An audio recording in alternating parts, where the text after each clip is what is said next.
ವೀಕ್ಷಕರೇ, ಸಿರಿ doctors live ನೇರ ಪ್ರಸಾರ ಕಾರ್ಯಕ್ರಮಕ್ಕೆ ನಿಮ್ಮೆಲ್ಲರಿಗೂ ಕೂಡ ಸ್ವಾಗತ. ವೀಕ್ಷಕರೇ, ಪ್ರತಿ ಸಿರಿ ಡಾಕ್ಟರ್ಸ್ ಲೈವ್ ನಲ್ಲೂ ಕೂಡ ಆರೋಗ್ಯಕ್ಕೆ ಸಂಬಂಧಪಟ್ಟಂತ ಒಂದಷ್ಟು ವಿಚಾರಗಳನ್ನ ನಿಮ್ಮ ಮುಂದೆ ತರ್ತಾ ಇದ್ವಿ. ಅದರಂತೆ ಈ ವಾರ ಮಹಿಳೆಯರಲ್ಲಿ ಹೆಚ್ಚಾಗಿ ಕಾಣಿಸಿಕೊಳ್ಳುವಂತ ಹಾಗೆ ಮಹಿಳೆಯರಿಗೆ ಸಾಕಷ್ಟು ಭಯವನ್ನ ಉಂಟು ಮಾಡುವಂತ ಒಂದು ಕಾಯಿಲೆ ಅಂತಂದ್ರೆ ಅದು breast cancer. Breast cancer normal ಆಗಿ ಹಿಂದೆಲ್ಲ ನಾವು ಕಂಪೇರ್ ಮಾಡಿದ್ರೆ 50 ವರ್ಷ ದಾಟದಂಗೆ ಬರುವಂತ ಕಾಯಿಲೆ ಅಂತ ಅದನ್ನ ಪರಿಗಣಿಸ್ತಾ ಇದ್ರು. ಆದ್ರೆ ಈಗ ಬ್ರೆಸ್ಟ್ ಕ್ಯಾನ್ಸರ್ ಅನ್ನುವಂಥದ್ದು ಯಂಗರ್ ವುಮೆನ್ಸ್ಗಲ್ಲೂ ಕೂಡ ಈ ಒಂದು ಬ್ರೆಸ್ಟ್ ಕ್ಯಾನ್ಸರ್ ಕಾಣಿಸ್ಕೊಳ್ತಾ ಇದೆ. ಯಾಕೆ ಈಗ ಇದು ಹೆಚ್ಚಾಗ್ತಾ ಇದೆ, ಕೇಸಸ್ ಯಾಕೆ ಜಾಸ್ತಿ ಆಗ್ತಾ ಇದೆ? ಅಷ್ಟೇ ಅಲ್ಲದೆ ಮಹಿಳೆಯರಿಗೆ ತುಂಬಾ ಭಯ ಇರುತ್ತೆ. ಈ ಬ್ರೆಸ್ಟ್ ಕ್ಯಾನ್ಸರ್ ಏನಾದರೂ ಬಂತು ಅಂತಂದ್ರೆ ಈ ಬ್ರೆಸ್ಟ್ ಅನ್ನ ಕಟ್ ಮಾಡುವಂತ ಚಾನ್ಸಸ್ ಇರುತ್ತೆ. ಹಾಗೆ ಏನಪ್ಪಾ ಮಾಡೋದು? ಈ ಕ್ಯಾನ್ಸರ್ ಅಂತಂದ್ರೇನೆ ಒಂದು ರೀತಿಯಾಗಿ ಭಯ. ಅದರಲ್ಲೂ ಹೆಣ್ಮಕ್ಳಿಗೆ ಬ್ರೆಸ್ಟ್ ಕ್ಯಾನ್ಸರ್ ಅಂತಂದ್ರೆ ತುಂಬಾನೇ ಭಯ ಇರುತ್ತೆ. ಹಾಗೆ ತಮ್ಮ ದೇಹದಲ್ಲಿ ಆಗುವಂತ ಬದಲಾವಣೆಗಳ ಬಗ್ಗೆ ಸಾಕಷ್ಟು ಗೊಂದಲಗಳಿರುತ್ತೆ. ಹೀಗಾಗಿ ಈ ಬ್ರೆಸ್ಟ್ ಕ್ಯಾನ್ಸರ್ ಅನ್ನುವಂಥದ್ದು ಮಹಿಳೆಯರಿಗೆ ಹೆಚ್ಚಾಗಿ ಬರ್ತಾ ಇದೆ. ಅದರಲ್ಲೂ ಈಗ ಚಿಕ್ಕ ಚಿಕ್ಕ ವಯಸ್ಸಲ್ಲೂ ಕೂಡ ಈ ಬ್ರೆಸ್ಟ್ ಕ್ಯಾನ್ಸರ್ ಬರ್ತಾ ಇರೋದ್ರಿಂದಾಗಿ ಈ ಬ್ರೆಸ್ಟ್ ಕ್ಯಾನ್ಸರ್ ಬರದೇ ಇರೋ ತರ ನಾವು ಯಾವ ರೀತಿಯಾಗಿ ತಡೆಗಟ್ಟಬೇಕು, ಹಾಗೆ ಈ ಬ್ರೆಸ್ಟ್ ಕ್ಯಾನ್ಸರ್ ಅನ್ನ ನಾವು ಮನೆಯಲ್ಲಿಯೇ ಹೇಗೆ ಕಂಡು ಹಿಡ್ಕೊಳ್ಳೋದು, ಹಾಗೆ ಈ ಬ್ರೆಸ್ಟ್ ಕ್ಯಾನ್ಸರ್ ಬಂತು ಅಂತಂದ್ರೆ ಇಮಿಡಿಯೇಟ್ ಆಗಿ ನಾವು ಡಾಕ್ಟರ್ ಅನ್ನ ಮೀಟ್ ಮಾಡಬೇಕಾಗುತ್ತೆ, ಅಲ್ಲಿ ಯಾವ ರೀತಿಯಾದಂತಹ ಟ್ರೀಟ್ಮೆಂಟ್ಗಳು ನಮಗೆ ಸಿಗುತ್ತೆ, ಈ ಎಲ್ಲಾ ವಿಚಾರಗಳ ಬಗ್ಗೆ. ಆಮೇಲೆ ಇನ್ನೊಂದು ಹೇಳಬೇಕು ಏನಪ್ಪಾ ಅಂತಂದ್ರೆ ಈ ಬ್ರೆಸ್ಟ್ ಕ್ಯಾನ್ಸರ್ ಇರುವವರು ಮಾತ್ರ ಈ ಬ್ರೆಸ್ಟ್ ಕ್ಯಾನ್ಸರ್ ಬಗ್ಗೆ ಮಾಹಿತಿಯನ್ನು ತಿಳ್ಕೊಳ್ಳೋದಲ್ಲ, ಸಾಮಾನ್ಯವಾಗಿ ಎಲ್ಲಾ ಮಹಿಳೆಯರು ಕೂಡ ಖಂಡಿತವಾಗ್ಲೂ ಕೂಡ ಈ ಒಂದು ಬ್ರೆಸ್ಟ್ ಕ್ಯಾನ್ಸರ್ ಬಗ್ಗೆ ಮಾಹಿತಿಯನ್ನು ತಿಳ್ಕೊಳ್ಬೇಕಾಗುತ್ತೆ. ಯಾಕಂದ್ರೆ ಇದು ಮಹಿಳೆಯರಲ್ಲಿ ಹೆಚ್ಚಾಗಿ ಬರೋದ್ರಿಂದಾಗಿ ಎಲ್ಲರೂ ಕೂಡ ಈ ಒಂದು ಬ್ರೆಸ್ಟ್ ಕ್ಯಾನ್ಸರ್ ಬಗ್ಗೆ ಮಾಹಿತಿಯನ್ನು ತಿಳ್ಕೊಂಡಿದ್ರೆ ಒಳ್ಳೆಯದು. ಹೀಗಾಗಿ ಇವತ್ತಿನ ನಮ್ಮ ಈ ಸಿರಿ ಡಾಕ್ಟರ್ಸ್ ಲೈವ್ ನೇರ ಪ್ರಸಾರ ಕಾರ್ಯಕ್ರಮದಲ್ಲಿ ಮಹಿಳೆಯರಿಗೆ ಬರುವಂತ ಈ ಬ್ರೆಸ್ಟ್ ಕ್ಯಾನ್ಸರ್ ಬಗ್ಗೆ ಸಾಕಷ್ಟು ಮಾಹಿತಿಯನ್ನು ನೀಡೋದಕ್ಕೆ, ಯಾಕೆ ಬರುತ್ತೆ, ಯಾಕೆ ಕೇಸಸ್ಗಳು ಹೆಚ್ಚಾಗ್ತಾ ಇದೆ ಅನ್ನುವಂಥದ್ರ ಬಗ್ಗೆ ಕಂಪ್ಲೀಟ್ ಆಗಿ ಮಾಹಿತಿಯನ್ನ ನಿಮ್ಮ ಮುಂದೆ ಶೇರ್ ಮಾಡ್ಕೊಳ್ಳೋದಕ್ಕೆ ಇವತ್ತಿನ ನಮ್ಮ ಕಾರ್ಯಕ್ರಮದಲ್ಲಿದ್ದಾರೆ ಅಪೋಲೋ ಹಾಸ್ಪಿಟಲ್ ಶೇಷಾದ್ರಿಪುರಂ ಇಲ್ಲಿನ ಲೀಡ್ ಕನ್ಸಲ್ಟೆಂಟ್ ಮತ್ತು ಬ್ರೆಸ್ಟ್ ಆಂಕಾಲಜಿ ವೈದ್ಯರಾಗಿರುವಂತಹ ಡಾಕ್ಟರ್ ಜಯಂತಿ ಎಸ್ ತುಮ್ಸಿ ಅವರು. ಬನ್ನಿ ಅವರ ಕಾರ್ಯಕ್ರಮಕ್ಕೆ ವೆಲ್ಕಮ್ ಮಾಡ್ಕೊಳ್ಳೋಣ. ಹಾಗೆ ಈ ಬ್ರೆಸ್ಟ್ ಕ್ಯಾನ್ಸರ್ ಬಗ್ಗೆ ಅವ್ರ ಜೊತೆ ಸಾಕಷ್ಟು ಮಾಹಿತಿಯನ್ನ ಕೇಳಿ ಪಡ್ಕೊಳ್ಳೋಣ.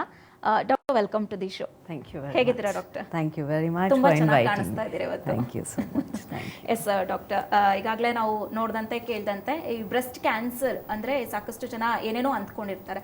ನಾರ್ಮಲ್ ಆಗಿ ಬ್ರೆಸ್ಟ್ ಕ್ಯಾನ್ಸರ್ ಅಂದ್ರೆ ಏನು ಡಾಕ್ಟರ್? ಕ್ಯಾನ್ಸರ್ ಅಂದರೆ ಬಾಡಿಯಲ್ಲಿ ಎಲ್ಲಾದರೂ ಆಗ್ಬೋದು. ಬ್ರೆಸ್ಟಲ್ಲಾದರೆ ಬ್ರೆಸ್ಟ್ ಕ್ಯಾನ್ಸರ್ ಅಂತೀವಿ. ಬೇಸಿಕಲಿ ನಮ್ಮ ಬಾಡಿಯಲ್ಲಿ ಕೆಲವು ಸೆಲ್ಸ್ ಅಂತ ಇರುತ್ತೆ. ಬೇಸಿಕ್ ಸ್ಟ್ರಕ್ಚರ್ ಒಂದು ಸೆಲ್. ಆ ಸೆಲ್ಲಿಗೆ ಒಂದು ಲೈಫ್ ಸೈಕಲ್ ಇರುತ್ತೆ. ಅಂದರೆ the cell is born in bone marrow ಅಂತ ಹೇಳ್ತೀವಿ. ಅಂದರೆ ಬೋನಲ್ಲಿ ಇರೋ ಒಳಗಡೆ ಭಾಗಕ್ಕೆ ಬೋನ್ ಮ್ಯಾರೋ ಅಂತ ಹೇಳ್ತೀವಿ. ಅಲ್ಲಿ ಇದು ಹುಟ್ಟುತ್ತೆ. ಹುಟ್ಟಿದ ಮೇಲೆ ಅದು ದೊಡ್ಡದಾಗತ್ತೆ, ಸೈಜಲ್ಲಿ ದೊಡ್ಡದಾಗತ್ತೆ. ಮತ್ತು ಯಾವ ಆರ್ಗನಲ್ಲಿ ಅದು ಬಿಲಾಂಗ್ ಮಾಡುತ್ತೋ ಅದರ ಪ್ರಕಾರ ಅದ್ರ ಫಂಕ್ಷನ್ಸ್ ಕಂಪ್ಲೀಟ್ ಮಾಡುತ್ತೆ, ರೀಪ್ರೊಡ್ಯೂಸ್ ಮಾಡುತ್ತೆ. And then the cell dies so that it makes place for healthier cells. But ಕೆಲವು ಸತಿ ಏನಾಗುತ್ತೆ, ಈ ಸೆಲ್ ಸೈಕಲಲ್ಲಿ ಕೆಲವು ವ್ಯತ್ಯಾಸ ಬರುತ್ತೆ. ಅದು ಕಂಟ್ರೋಲ್ ಸಿಸ್ಟಮ್ ಏನಿರುತ್ತೆ ಅದು ಹೊಟ್ಟೋಗ್ಬಿಡುತ್ತೆ. ಅಂದರೆ the cell starts growing without control, ಅಥವಾ ಅದ್ರದ್ದು ರೀಪ್ರೊಡಕ್ಷನ್ ಆಗುತ್ತೆ 1ರಿಂದ 2, 2ರಿಂದ 4, ಅದು ಅನ್ಕಂಟ್ರೋಲ್ಡ್ ಆಗುತ್ತೆ.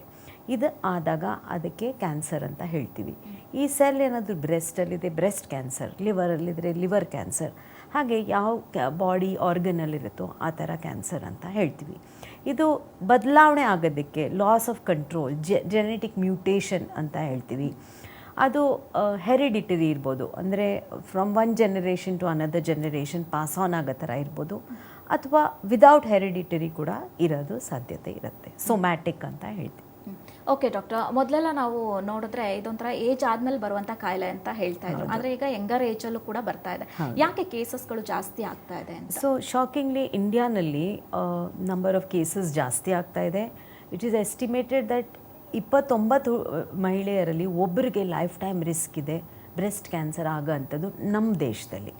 ಅದರಲ್ಲಿ about 48% of women in India ಯಾರಿಗೆ ಬ್ರೆಸ್ಟ್ ಕ್ಯಾನ್ಸರ್ ಆಗುತ್ತೆ ಅವರು ಯಂಗ್ ಏಜಲ್ಲಿರ್ತಾರೆ. ಅಂದರೆ 50 ಇಯರ್ಸ್ಗಿಂತ ಕಡಿಮೆ ಏಜಲ್ಲಿರ್ತಾರೆ. ಪ್ರೀ ಮೆನೋಪಾಸಲ್, ಅಂದರೆ ಅವ್ರು ಇನ್ನೂ ಮುಟ್ಟು ನಿಂತು ಇರಲ್ಲ, ಆ ಟೈಮಲ್ಲಿ ಅವರಿಗೆ ಬರುತ್ತೆ. ಆ್ಯಂಡ್ ಅದರಲ್ಲಿ about 16% of women are less than 30 years of age. ಅಂದರೆ ಯಂಗ್ ವಯಸ್ಸಲ್ಲಿ ಕೂಡ ಇದು ಬರುತ್ತೆ. ಇದು ಯಾಕೆ ಇಂಪಾರ್ಟೆಂಟ್ ಟಾಪಿಕ್ ಅಂದರೆ ಕೆಲವರಿಗೆ ಯಂಗ್ ಹುಡುಗಿರಿಗೆ ಬ್ರೆಸ್ಟಲ್ಲಿ ಗೆಡ್ಡೆ ಬರ್ಬೋದು, ಅದು ದುರ್ಲಕ್ಷ್ಯ ಮಾಡೋ ಸಾಧ್ಯತೆ ಇರುತ್ತೆ. ಅದು ಆಗಬಾರ್ದು, ಅದರ ಬಗ್ಗೆ ನಮಗೆ ಎಚ್ಚರಿಕೆ ಇರಬೇಕು. ಯಂಗ್ ಹುಡುಗಿಯರಲ್ಲಿ ಕೂಡ ನಮ್ಮ ದೇಶದಲ್ಲಿ ಇದು ಡಿಸೀಸ್ ಆಗೋ ಸಾಧ್ಯತೆ ಇರುತ್ತೆ.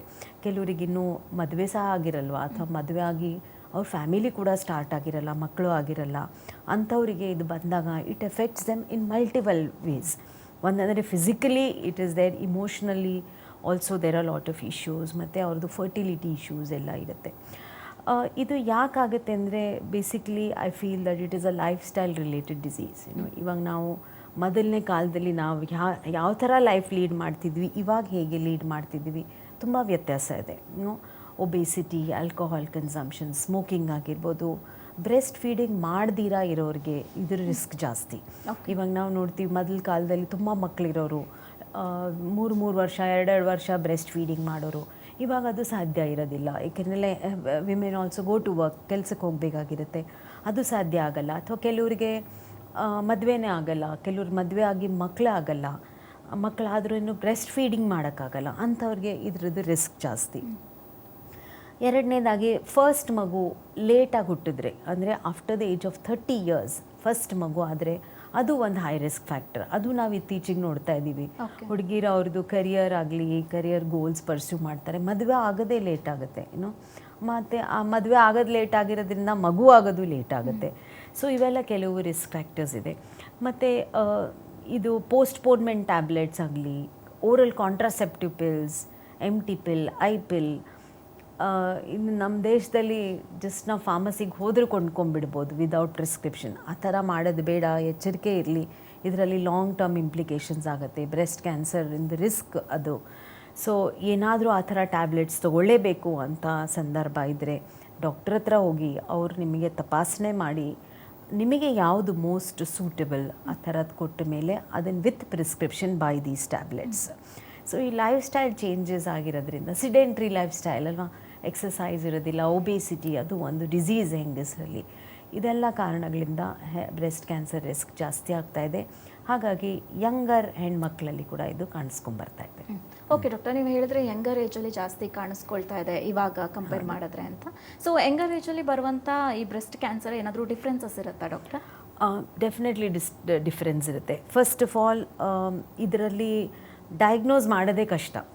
ಓಕೆ, ಯಾಕೆಂದರೆ ಇದರಲ್ಲಿ ಇನ್ವೆಸ್ಟಿಗೇಷನ್ಸ್ ಏನು ಹೇಳ್ತೀವಿ, ಯೂಶ್ವಲಿ ನಾವು 40 years ಆದಮೇಲೆ ಅಥವಾ 50 years ಆದಮೇಲೆ ಮ್ಯಾಮೋಗ್ರಾಮ್ ಅಂತ ಟೆಸ್ಟ್ ಮಾಡ್ತೀವಿ. ಅದರಲ್ಲಿ ನಾವು ಬ್ರೆಸ್ಟ್ ಕ್ಯಾನ್ಸರ್ ಈಸಿಯಾಗಿ ಡಿಟೆಕ್ಟ್ ಮಾಡ್ಬೋದು. ಬಟ್ ಯಂಗರ್ ವಿಮೆನಲ್ಲಿ ಮ್ಯಾಮೋಗ್ರಾಮ್ ಅಷ್ಟು ಯೂಸ್ಫುಲ್ ಇನ್ವೆಸ್ಟಿಗೇಷನ್ ಅಲ್ಲ. So first of all diagnosis delay ಆಗುತ್ತೆ. ಇನ್ನೊಂದು ಅಂದರೆ ಯಾರಿಗೆ ಬ್ರೆಸ್ಟ್ ಲಂಪ್ ಕಾಣಿಸ್ಕೊಳ್ಳುತ್ತೋ, ಪೇಷಂಟ್ ಆಗಿರಲಿ, ಲೇಡೀಸ್ ಆಗಿರಲಿ ಅಥವಾ ಬೇರೆ ಡಾಕ್ಟರ್ಸ್ ಆಗಿರಲಿ, ಅದನ್ನು they don't suspect that it could be breast cancer because ತುಂಬ ಯಂಗ್ ಇರ್ತಾರೆ. ಅದು ಒಂದು ಕಾಸ್ ಆಫ್ ಡಿಲೇ. ಇನ್ನೊಂದು ಇದರಲ್ಲಿ ಡಿಫ್ರೆನ್ಸ್ ಏನಂದರೆ, ಇವಾಗ ಸ್ವಲ್ಪ ಎಲ್ಡರ್ಲಿ ಪೇಷಂಟ್ಸಿಗೆ ಬ್ರೆಸ್ಟ್ ಕ್ಯಾನ್ಸರ್ ಬಂದರೆ ಅವ್ರದ್ದು ಯೂಶ್ವಲಿ ಫ್ಯಾಮಿಲಿ ಕಂಪ್ಲೀಟ್ ಆಗಿರುತ್ತೆ. ಈ ಯಂಗರ್ ಹುಡುಗಿರಲ್ಲಿ ಫ್ಯಾಮಿಲಿ ಸಹ ಕಂಪ್ಲೀಟ್ ಆಗಿರಲ್ಲ.